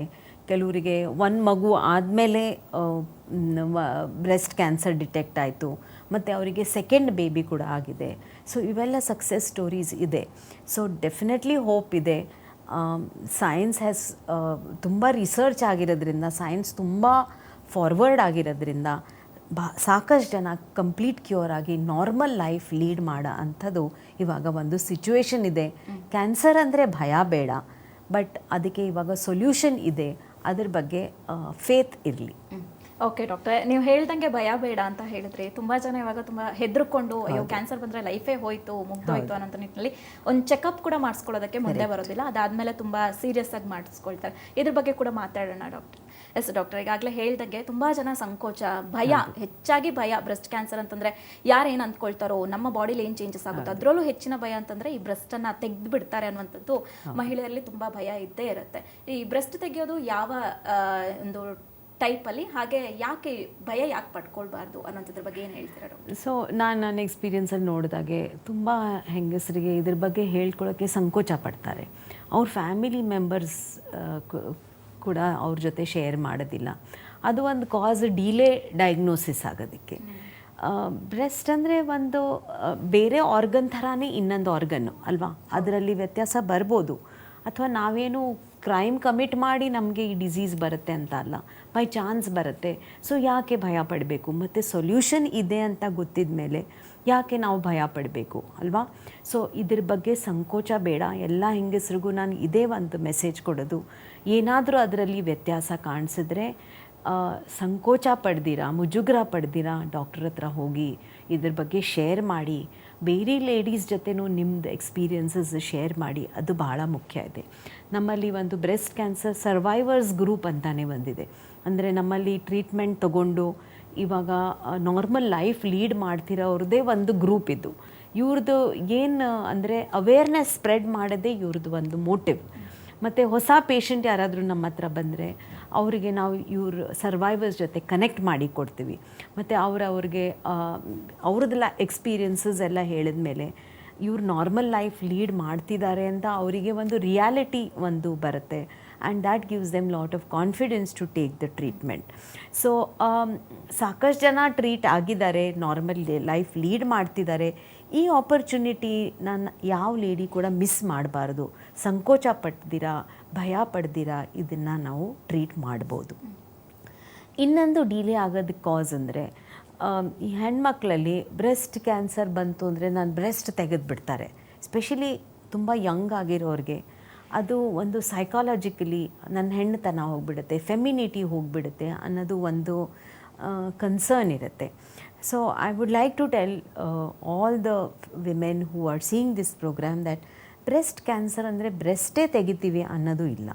ಇವಾಗ ಬ್ರೆಸ್ಟ್ ಕಾನ್ಸರ್ವೇಷನ್ ಸರ್ಜರಿ ಅಂತ ಮಾಡ್ತೀವಿ. ಬರೀ ಅಫೆಕ್ಟೆಡ್ ಭಾಗ ಮಾತ್ರ ತೆಗೆದು ಉಳಿದಿರೋ ಬ್ರೆಸ್ಟನ್ನು ನಾವು ಸೇಫ್ ಗಾರ್ಡ್ ಮಾಡ್ಬೋದು. ಆಂಕೋಪ್ಲಾಸ್ಟಿಕ್ ಸರ್ಜರೀಸ್ ಅಂತ ಹೇಳ್ತೀವಿ. ಬಟ್ ಕೆಲವು ಸಂದರ್ಭ ಇರುತ್ತೆ ನಾವು ಬ್ರೆಸ್ಟ್ ತೆಗಿಲೇಬೇಕಾಗತ್ತೆ. ಅಂಥವ್ರಿಗೆ ನಾವು ಬ್ರೆಸ್ಟ್ ರೀಕನ್ಸ್ಟ್ರಕ್ಷನ್ ಅಂತ ಮಾಡ್ತೀವಿ. ಇಂಪ್ಲಾಂಟ್ ಆಗಿರಲಿ, ಆಟೋಲಾಗಸ್ ರೀಕನ್ಸ್ಟ್ರಕ್ಷನ್ ಅಂತ ಹೇಳ್ತೀವಿ, ಅದನ್ನು ಮಾಡ್ಬೋದು. ಇವಾಗ ನಾವು ಹೊಸದಾಗೆ robotic nipple and skin sparing mastectomy ಅಂತ ಮಾಡ್ತಾಯಿದ್ದೀವಿ. This is first time in Karnataka this has been done. ಇದರಲ್ಲಿ ಒಂದು ಸಣ್ಣ ಕಟ್ ಮಾಡ್ತೀವಿ ಅಂಡರ್ ಆರ್ಮ್ ರೀಜನಲ್ಲಿ, ಜಸ್ಟ್ ಒಂದು ಸ್ಮಾಲ್ ಇನ್ವಿಸಿಬಲ್ ಕಟ್. ಅದರ ಥ್ರೂ ನಾವು ರೋಬೋಟಿಕ್ ಮೆಷೀನಿಂದ ನಾವು ಸ್ಕಿನ್ ಮತ್ತು ನಿಪ್ಪಲ್ ಪೇಷಂಟಿಂದು ಹಾಗೆ ಸ್ಯಾಲ್ವೇಜ್ ಮಾಡ್ತೀವಿ. ಹೆಲ್ದಿಯಾಗಿರೋದನ್ನು ಇಂಟ್ಯಾಕ್ಟಾಗಿ ಇಟ್ಬಿಟ್ಟು ಒಳಗಡೆ ಬ್ರೆಸ್ಟ್ ಮಾತ್ರ ತೆಗೆದುಬಿಟ್ಟು ಅದರಲ್ಲಿ ನಾವು ಇಂಪ್ಲಾಂಟ್ ಹಾಕಿ ರೀಕನ್ಸ್ಟ್ರಕ್ಟ್ ಮಾಡ್ತೀವಿ. ಇದೆಲ್ಲ ಒಂದು ಸ್ಮಾಲ್ ಇನ್ಸಿಷನ್ ಕಟ್ಟಿಂದ ಇದನ್ನು ಮಾಡೋ ಸಾಧ್ಯತೆ ಇರುತ್ತೆ. ಇದು ಯಾಕೆ ಇಂಪಾರ್ಟೆಂಟ್? ಸ್ಪೆಷಲಿ ಯಂಗ್ ವಿಮೆನಲ್ಲಿ ಅವ್ರಿಗೆ ಎಕ್ಸ್ಟರ್ನಲ್ ಅಪಿಯರೆನ್ಸ್ ಕೂಡ ಈಕ್ವಲಿ ಇಂಪಾರ್ಟೆಂಟ್. ಯಾಕೆಂದರೆ most of them are working. ಅವ್ರಿಗೆ ಎಕ್ಸ್ಟರ್ನಲ್ ಅಪಿಯರೆನ್ಸ್ ಸರಿಯಿಲ್ಲ ಅಂದರೆ ಕಾನ್ಫಿಡೆನ್ಸ್ ಇರೋದಿಲ್ಲ, ಸೆಲ್ಫ್ ಎಸ್ಟೀಮ್ ಅವ್ರದ್ದು ಎಫೆಕ್ಟ್ ಆಗ್ಬೋದು. ಹಾಗಾಗಿ ಅಂಥವ್ರಿಗೆ ಈ surgeries are very very helpful. ಮತ್ತು ಬ್ರೆಸ್ಟ್ ತೆಗಿಲೇಬೇಕು ಅನ್ನೋದು ಏನೂ ಇಲ್ಲ, ತೆಗಿದಿರಾ ಕೂಡ ಇದನ್ನು ನಾವು ಟ್ರೀಟ್ ಮಾಡ್ಬೋದು. ಎಸ್ ಡಾಕ್ಟರ್, ರೋಬೋಟಿಕ್ ಟ್ರೀಟ್ಮೆಂಟ್ ಬಗ್ಗೆ ತಿಳಿಸ್ಕೊಟ್ರೆ ಇದು ಅಪೋಲೋ ಹಾಸ್ಪಿಟಲಲ್ಲಿ ಅವೈಲೇಬಲ್ ಇದೆಯಾ? ಆಮೇಲೆ ಬೇರೆ ಯಾವ್ಯಾವ ಟೆಕ್ನಾಲಜೀಸ್ ಅಪೋಲೋ ಹಾಸ್ಪಿಟಲಲ್ಲಿ ಅವೈಲೇಬಲ್ ಇದೆ ಈ ಬ್ರೆಸ್ಟ್ ಕ್ಯಾನ್ಸರ್ಗೆ ಸಂಬಂಧಪಟ್ಟಂತೆ? ಸೊ ಬ್ರೆಸ್ಟ್ ಕ್ಯಾನ್ಸರ್ಗೆ ಏನು ಬ್ರೆಸ್ಟ್ ರಿಲೇಟೆಡ್ ಪ್ರಾಬ್ಲಮ್ಸ್ ಆಗಲಿ ನಮ್ಮ ಡಿಪಾರ್ಟ್ಮೆಂಟಲ್ಲಿ ಕಂಪ್ಲೀಟ್ ಸೊಲ್ಯೂಷನ್ ಈಸ್ ಅವೈಲೇಬಲ್. ಇವಾಗ ಬ್ರೆಸ್ಟ್ ಕ್ಯಾನ್ಸರ್ ಟ್ರೀಟ್ಮೆಂಟ್ ಅಥವಾ ಬ್ರೆಸ್ಟ್ ಟ್ರೀಟ್ಮೆಂಟ್ ಅಂದರೆ ಬರೀ ಒಬ್ಬರು ಡಾಕ್ಟರ್ ಮಾಡೋದಲ್ಲ. ನಾನು ಸರ್ಜರಿ ಮಾಡ್ತೀನಿ ಅಂದರೆ ಬರೀ ನಾನು ಒಬ್ಬಳೇ ಟ್ರೀಟ್ ಮಾಡಿದೆ ಅಂತ ಅಲ್ಲ, ಸಾಕಷ್ಟು ಡಾಕ್ಟರ್ಸು ಇದರಲ್ಲಿ ಇನ್ವಾಲ್ವ್ ಆಗಿರ್ತಾರೆ. Radiologist, pathologist, medical oncologist, radiation oncologist, surgery of course, ಮತ್ತು ಸೈಕಾಲಜಿಸ್ಟ್, ಲಿಂಫಿಡಿಮಾ ಎಕ್ಸ್ಪರ್ಟ್, ಫಿಸಿಯೋಥೆರಪಿಸ್ಟ್, ಸಾಕಷ್ಟು ಜನ ಇನ್ವಾಲ್ವ್ ಆಗಿರ್ತಾರೆ. ಸೊ ಈ ಎಲ್ಲ ಫೆಸಿಲಿಟೀಸು ಅಪೋಲೋ ಹಾಸ್ಪಿಟಲಲ್ಲಿದೆ. ಮತ್ತು ಮ್ಯಾಮೋಗ್ರಾಮ್ ಆಗಿರಲಿ, ಬ್ರೆಸ್ಟ್ MRI ಆಗಿರಲಿ, ಪೆಟ್ CT ಸ್ಕ್ಯಾನ್, ಆ್ಯಂಡ್ ಇವಾಗ ಹೊಸದಾಗಿ ನಾವು ರೋಬೋಟಿಕ್ ಸರ್ಜರಿ ಅಂತ ಏನು ಮಾಡ್ತಿದ್ವಿ ಅದಕ್ಕೆ ಸಹ ಎಲ್ಲ ಫೆಸಿಲಿಟೀಸ್ ಇದೆ.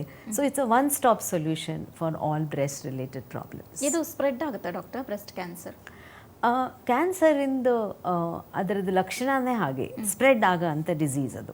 ಸೊ ಅದು ಸ್ಪ್ರೆಡ್ ಆಗೋ ಮುಂಚೆ ನಾವು ಅದನ್ನು ತೆಗೆದುಬಿಟ್ರೆ ಬಾಡಿಯಿಂದ, ಆವಾಗ ಅದರದ್ದು ರಿಸಲ್ಟ್ಸ್ ಆರ್ ವೆರಿ ವೆರಿ ಏನು ತೊಂದರೆ ಇರೋದು. ಹೌದು. ಓಕೆ ಡಾಕ್ಟರ್, ಒಬ್ರು ಕಾಲರ್ ಇದ್ದಾರೆ, ಮಾತಾಡ್ಸ್ಕೊಳ್ಳಿ. Sure. ಹಲೋ ಹಲೋ ನಮಸ್ತೆ, ನಿಮ್ಮ ಹೆಸರು? ಹಲೋ ನಮಸ್ತೆ ಮೇಡಮ್. ನಮಸ್ತೆ, ನಿಮ್ಮ ಹೆಸರು? ನಮಸ್ತೆ. ಹಲೋ ಹಲೋ, ನಿಮ್ಮ ಟಿವಿ ವಾಲ್ಯೂಮ್ನ ಮ್ಯೂಟ್ ಮಾಡಿ ಮಾತಾಡಿ. ನಿಮ್ಮ ಹೆಸರು ಹೇಳಿ. ಆಯ್ತು ಮೇಡಮ್. ನಮಸ್ತೆ ಡಾಕ್ಟರ್. ನಮಸ್ತೆ. ನಮಸ್ತೆ, ನಿಮ್ಮ ಹೆಸರೇನಮ್ಮ? ಅಂಬಿಕಾ ಮೇಡಮ್. ಅಂಬಿಕಾ, ಹೇಳಿ ಅಂಬಿಕಾ. ಮೇಡಮ್ ನಮ್ ನಾದಿನಿಯವ್ರು ಶೋಭಾ ಅಂತ, ಅವರಿಗೆ ಫಸ್ಟ್ ಟೈಮ್ ಬ್ರೆಸ್ಟಿಗೆ ಆಪರೇಷನ್ ಮಾಡ್ತಿದ್ವಿ ಮೇಡಮ್. ಈಗ ನೆಕ್ಸ್ಟ್ ಟೈಮ್ ಮತ್ತೆ ಆಗಿದಾವೆ ಮೇಡಮ್. ಅದು ಒಂದೆರಡು ಆಗಿಲ್ಲ, ಬಹಳ ಆಗಿದಾವೆ ಅಂತ ಹೇಳ್ತಾ ಇದ್ದಾರೆ ಡಾಕ್ಟ್ರು.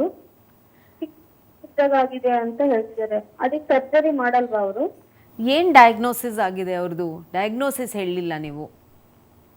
ಮೇಡಮ್ ಅವರಿಗೂ ಬ್ರೆಸ್ಟೇ ಆಗಿರೋದು. ಬ್ರೆಸ್ಟ್ ಕ್ಯಾನ್ಸರ್ ಆಗಿದೆಯಾ? ಬ್ರೆಸ್ಟ್ ಅಲ್ಲಿ ಬೇರೆ ತರ ಪ್ರಾಬ್ಲಮ್ಸ್ ಕೂಡ ಇಲ್ಲ, ಕ್ಯಾನ್ಸರ್ ಅಂತ ಏನು ಹೇಳಿಲ್ಲ ಮೇಡಮ್ ಅವರು. ಓಕೆ, ಕ್ಯಾನ್ಸರ್ ಅಂತ ಏನು ಅವರು ರೀಸನ್ ಕೊಟ್ಟಿಲ್ಲ. ಫಸ್ಟಿಗೆ ಮಾಡಿದಾಗ ಟೆಸ್ಟ್ ಮಾಡ್ತಿಲ್ಲ ಮೇಡಮ್. ಅದು ಗಡ್ಡೆ 2 ಗಡ್ಡೆ ಇತ್ತು. ಓಕೆ, ಈಗ 2ನೇ ಸಲ ಮಾಡ್ತೀನಿ ಅಂತ ಹೇಳಿದ್ರು. ಓಕೆ, ಅದೇ ಚಿಕ್ಕದಾಗಿದೆ ಅಮ್ಮ, ಮಾಡಕ್ ಬರಲ್ಲ, ಬಾಳ ಇದೆ, 1-2 ಇಲ್ಲ ಅಂತ ಹೇಳ್ತಾ ಇದಾರೆ. ಸೊ ನಾನು ಕಂಪ್ಲೀಟ್ ರಿಪೋರ್ಟ್ಸ್ ಅದಕ್ಕೆ ಫೋನ್ ಮಾಡಿದೆ. ರೈಟ್, ಕಂಪ್ಲೀಟ್ ರಿಪೋರ್ಟ್ ನೋಡಬೇಕಾಗತ್ತೆ. ಒಂದಂದ್ರೆ ಬ್ರೆಸ್ಟ್ ಅಲ್ಲಿ ಗೆಡ್ಡೆ ಬಹಳ ಪ್ರಕಾರ ಇರುತ್ತೆ. ಎಲ್ಲಾವುದು ಕ್ಯಾನ್ಸರ್ ಅಂತ ಇರೋದಿಲ್ಲ. ಇವಾಗ ನಿಮ್ಮ ರಿಲೇಟಿವ್ ಆಗಿರೋದು ಕ್ಯಾನ್ಸರ್ ಇಲ್ಲ ಅಂತ ಹೇಳ್ತಿದ್ದೀರಾ. ಸೊ ಆ ಥರ ಕ್ಯಾನ್ಸರ್ ಇಲ್ದಿರಾ ಇರೋದು ಸಾಧ್ಯತೆ ಇರುತ್ತೆ. 80% ಕ್ಯಾನ್ಸರ್ ಇಲ್ದಿರಾ ಇರ್ಬೋದು. ಪ್ರತಿ ಗೆಡ್ಡೆಗೂ ಟ್ರೀಟ್ಮೆಂಟ್ ಕೂಡ ಬೇರೆ ಬೇರೆ ಇರುತ್ತೆ. ಕೆಲವು ಇನ್ಫೆಕ್ಷನ್ಸ್ ಅಂತ ಆಗುತ್ತೆ, ಮ್ಯಾಸ್ಟೈಟಿಸ್ ಅಂತ ಹೇಳ್ತೀವಿ, ಅವೆಲ್ಲ ಮತ್ತೆ ರಿಕರೆಂಟ್ ಬರೋ ಸಾಧ್ಯತೆ ಇರುತ್ತೆ. ಅದು ಕ್ಯಾನ್ಸರ್ ಇರೋದಿಲ್ಲ ಅಂದ್ರೇನು, ಅದು ಮತ್ತೆ ಬರೋ ಚಾನ್ಸಸ್ ಇರ್ಬೋದು. ಆ ಥರ ಆಗಿದೆಯಾ? ನಾನು ರಿಪೋರ್ಟ್ಸ್ ಎಲ್ಲ ನೋಡಿದ್ರೆ ನಿಮಗೆ ನಾನು ಜಾಸ್ತಿ ಅಡ್ವೈಸ್ ಮಾಡ್ಬೋದು. ಏನಾದರೂ ನಿಮಗೆ ಡಿಫಿಕಲ್ಟಿ ಅನ್ಸಿದ್ರೆ ನೀವು ಬಂದು ನಮ್ಮನ್ನ ಕಾಂಟ್ಯಾಕ್ಟ್ ಮಾಡ್ಬೋದು. ಹೌದಾ ಮೇಡಮ್? ಎಸ್. ಅದೇ ಅದು ಏನು ಪ್ರಾಬ್ಲಮ್ ಆಗಲ್ವಾ ಮೇಡಮ್? ನಾನು ರಿಪೋರ್ಟ್ಸ್ ನೋಡಿದ ಮೇಲೆ ಹೇಳೋಕ್ಕಾಗೋದು ಅಮ್ಮ. ನಾನು ಏನು ಡಯಾಗ್ನೋಸಿಸ್ ಅಂತ ಗೊತ್ತಿಲ್ದಿರ ನಾನು ನಿಮಗೆ ಅಡ್ವೈಸ್ ಮಾಡೋದು ಕಷ್ಟ ಆಗುತ್ತೆ. ಡಾಕ್ಟರ್, ಒಬ್ರು ಕಾಲರ್ ಇದ್ದಾರೆ, ಮಾತಾಡ್ಸ್ಕೊಂಡ್ಬಿಡೋಣ. ಹಲೋ. ಹಲೋ, ನಮಸ್ತೆ ಮಾ, ನಿಮ್ಮ ಹೆಸರು? ನಮಸ್ತೆ ಮೇಡಮ್, ನನ್ನ ಹೆಸರು ಪದ್ಮಾ ಅಂತ, ಚನ್ನಪಟ್ಟಣದಿಂದ ಮಾತಾಡ್ತಾ ಇರೋದು. ಓಕೆ ಪದ್ಮಾ ಅವರೇ, ಡಾಕ್ಟರ್ ಇದ್ದಾರೆ, ಮಾತಾಡಿ. ಹಲೋ ಹಲೋ ಪದ್ಮಾ ಅವರೇ, ನಮಸ್ತೆ. ಹೇಳಿ. ನಮಸ್ತೆ ಮೇಡಮ್, ನಮ್ಮ ತಾಯಿಗೆ ಬ್ರೆಸ್ಟ್ ಆಪರೇಷನ್ ಆಗಿದೆ, ಕ್ಯಾನ್ಸರ್ ಬ್ರೆಸ್ಟ್ ಆಪರೇಷನ್. ಅವ್ರಿಗೆ ಕೀಮೊಥೆರಪಿ ಮುಗ್ದಿದೆ. ಮತ್ತೆ ಕರೆಂಟ್ ಕೊಡ್ಸ್ಬೇಕು ಅಂತ ಹೇಳಿದ್ದಾರೆ. ಮತ್ತೆ ಅವರು ಇದೆಲ್ಲ ಮುಗಿದ್ಮೇಲೆ ಅವ್ರ ಆಹಾರ ಪದ್ಧತಿ ಆ ಥರದೆಲ್ಲ ಹೇಗಿರ್ಬೇಕು ಅಂತ ಮೇಡಮ್? ಸೊ ಅವರು ನಾರ್ಮಲ್ ಆಗಿ ಲೈಫ್ ಲೀಡ್ ಮಾಡ್ಬೋದು.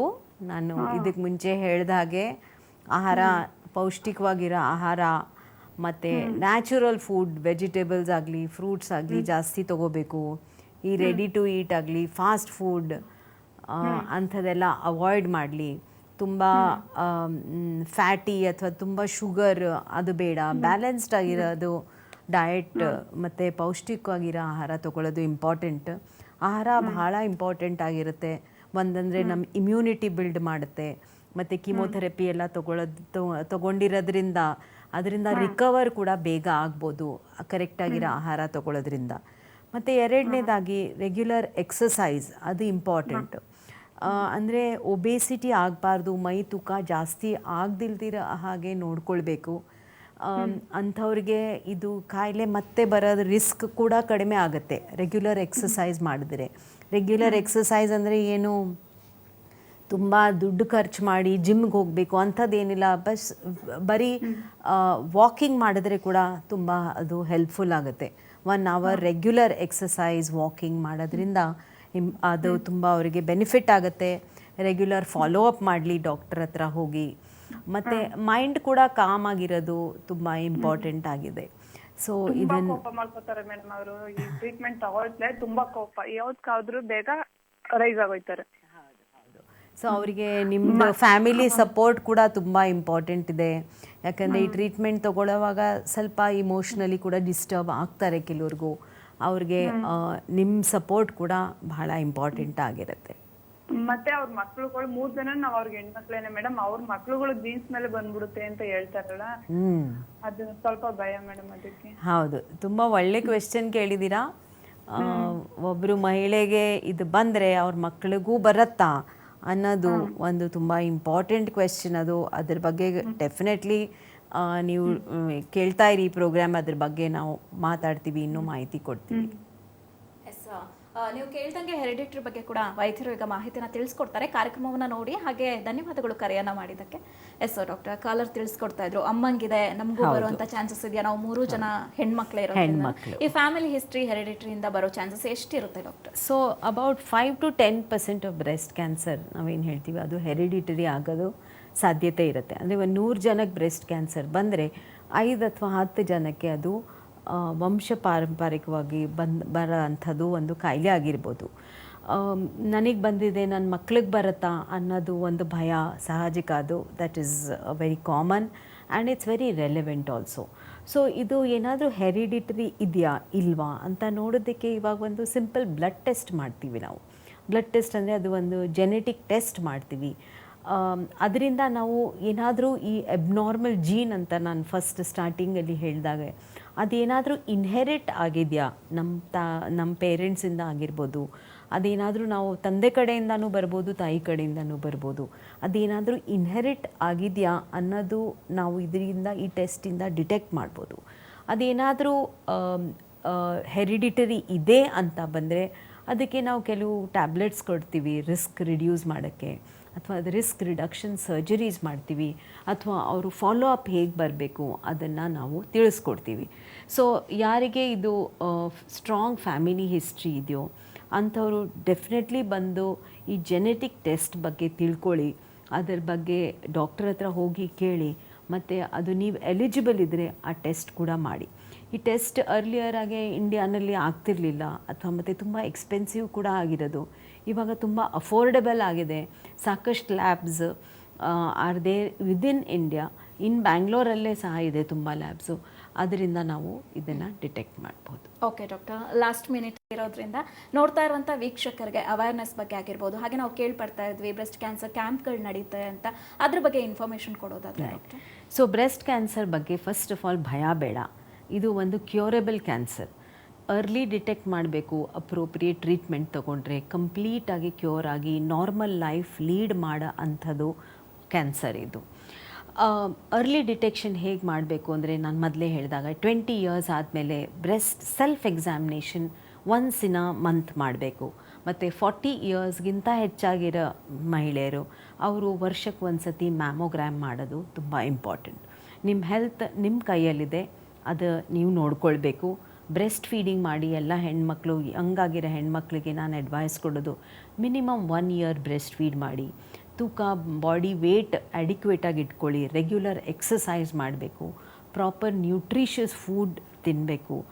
ಆಲ್ಕೋಹಾಲ್ ಸ್ಮೋಕಿಂಗ್ ಖಂಡಿತ ಬೇಡ. ಆಲ್ಕೋಹಾಲ್ ಸೇವನೆ ಕೂಡ ಮಿನಿಮಮ್ ಆಗಿ ಇಟ್ಕೋಬೇಕು.